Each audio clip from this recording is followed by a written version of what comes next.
Hello and welcome to another installment of Davos Dialogues with UN Women. We are here at the World Economic Forum during its annual meeting, and we're at Goals House today. My name is Richard Lui. I'm an anchor over at MSNBC and NBC News, and my compatriot in this effort, Aldiana Sičić, is also here. Good morning. Hi, good morning, Richard. Good morning, Amparo. We are here, as Richard said, in the Goals House. My name is Aldiana Sičić. I'm from UN Women. Richard and I have been doing this for now 3 years, trying to bring Davos, discussions from Davos, conclusions from Davos, actions from Davos to all of you who are listening to us today and who are wanting to come on this journey to change the world and achieve gender equality. And guess who has stopped by to visit us today? Yes. So good to see you. Amparo, it's so fantastic that you're here. Amparo Cornejo from Teck Resources, here to talk about all of the topics related to the private sector working to accomplish some of the goals that UN Women has set out. We know each other for a while, but also as I was seeing your biography, I see that you have been one of not many women in particularly your industry who has been progressively holding senior roles. So can you give us a little bit of personal experience of as a woman in what is, perception is very men's job, a very male industry. How was the journey for you to come to where you are today, being in a very senior role in your company? Okay, first of all, thank you for inviting me here. This is my first Davos, as I was telling you, so I'm learning to walk outside, understand how all of this works. And in relation with your question, Aldiana, as in Chile, and I think in the whole world, mining industry has always been a men industry. It has been very closed, very difficult to advance, and I have had the opportunity, I think because of some capacities and support also, because for advancing you also need to work in collaboration with other partners and colleagues. And it has not been easy, but I would say it has been a very fantastic opportunity.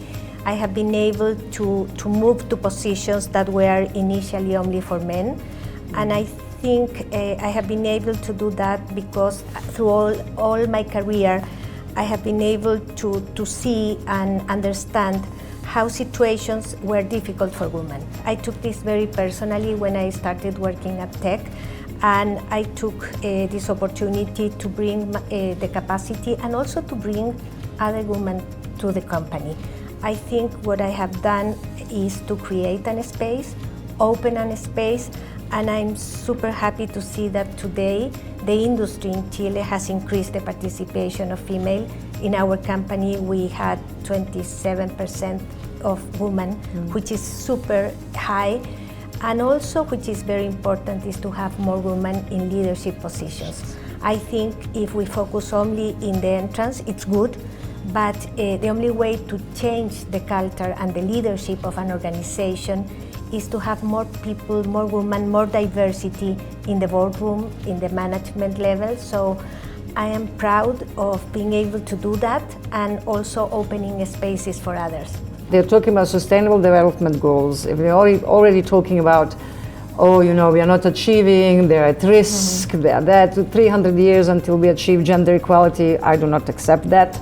My question is, what do we do? And let's roll up the sleeves in the next 5 years. Also, we know that private sector can move the needle very fast because it has the resources, it can make decisions fast. So what do you think, from all of your knowledge, expertise, and what you see around your work, what private sector, or if you want even mining industry, specific industry, could do in the next 5 years to make a difference, positive difference and change in gender equality? Okay, first of all, I totally agree with you. I think the challenge is big, but that doesn't mean that we need to stop and say it's impossible. I think because it's so difficult, I think that we need to advance with more energy to ensure that we maintain our commitments and to work in collaboration with the governments and with the society. And if I go into the mining industry, where we are embedded in communities, so we are able to bring that capacity into small communities. So I really believe that as companies, what we need to do is to maintain and increase our commitments and maintain that. So for example, in Teck, we have an internal and an external focus. And internally, we are committed to achieve at least 30% of female by 2030. But also, we are very focused in equity and in having a respectful workplace, because mining was a traditionally men industry, so there is a lot of things that we need to do in relation with the culture, the internal culture. So we are doing, for example, a very intensive role in training on respectful workplace for all of our employees, but also externally, and I think we need to be part, to be a catalyst, to be a voice, and work especially with communities, something, for example, that we do with UN Women through this Originarias program that is focused in indigenous women. I think the mining industry has a very strong capacity of enabling programs and supporting and transforming the life of the communities where we operate. Yep.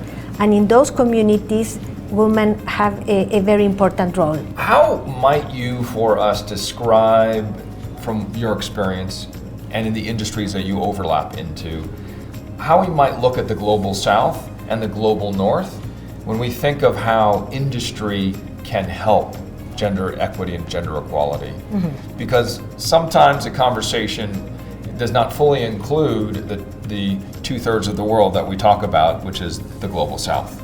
Yes, no, it's a fantastic question, Richard. I believe that it's really important that companies that are global understand the global context.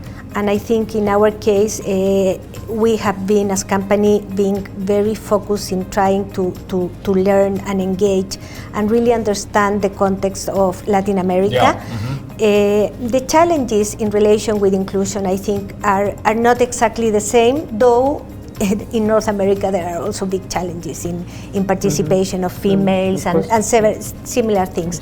But I think maybe in the south part of the world, there are problems are more drastic. So in our case, we have been working for several years, mm-hmm. and I would say that changing the culture of the companies and the industry also impacts the society. So really, global companies need to have global awareness. And that's another gathering of Davos Dialogues, Aldiana. Here we are again. Stick around for more.